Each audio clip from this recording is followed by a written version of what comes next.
Hi guys! So it's February 20 and my mother and father and sister and grandmother went to Malolos, Bulacan. So I'm alone at the house. I'm alone. So I'm done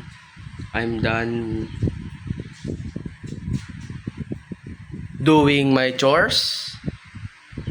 I'm done linising the house. Yes, I'm done linising the house.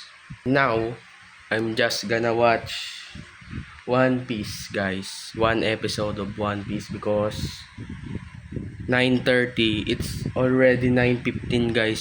So 9:30, I'm gonna shower na. And yun. Guys, I'm home na.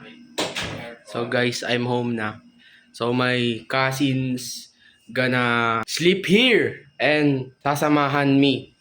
Okay?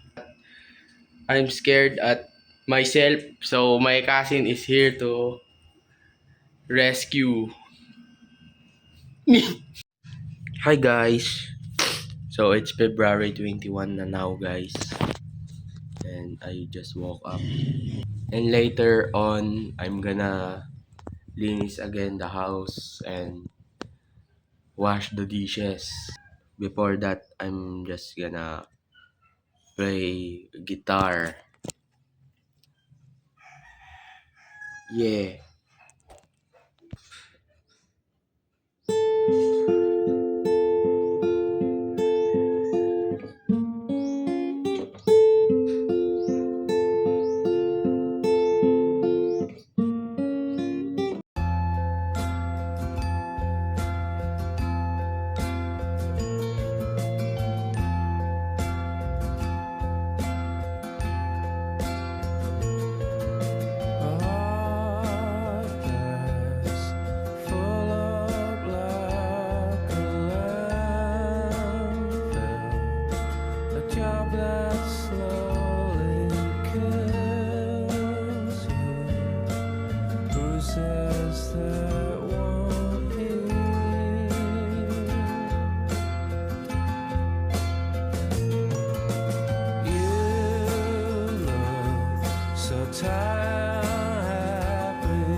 Hi guys.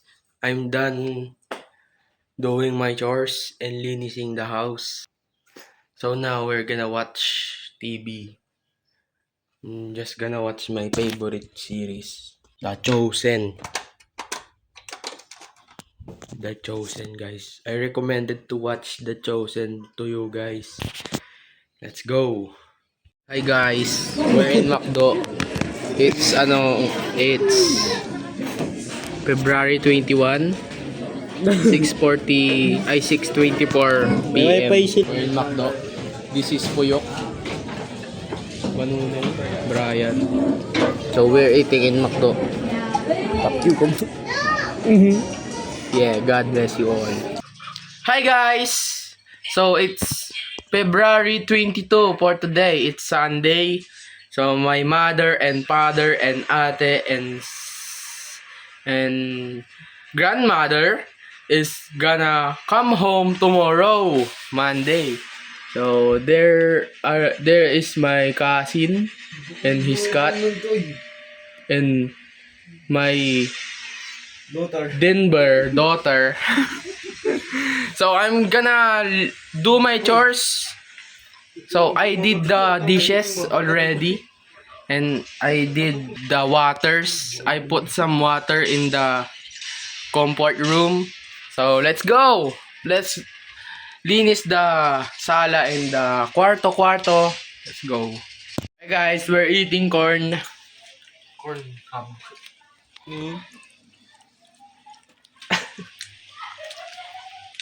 Hi guys.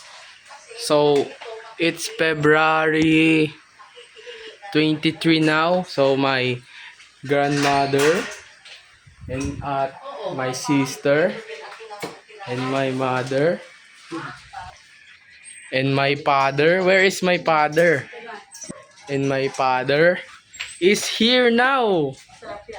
Guys, there's a soup here. Yan, lagyan to ng itlog. We're gonna put eggs in here now. They're home na. Yeah. I'm home na din, guys. I'm from school. Yeah. Mika. English. Say English. English. Ayun, problema mo na yan. Thank you, guys. I am home sweet home. Ano, what is that? I am. I am home for my sweet home. Whoa. We're still in America, guys. So, thank you guys for watching this video. Sorry for wasting your time. Yeah, thank you guys.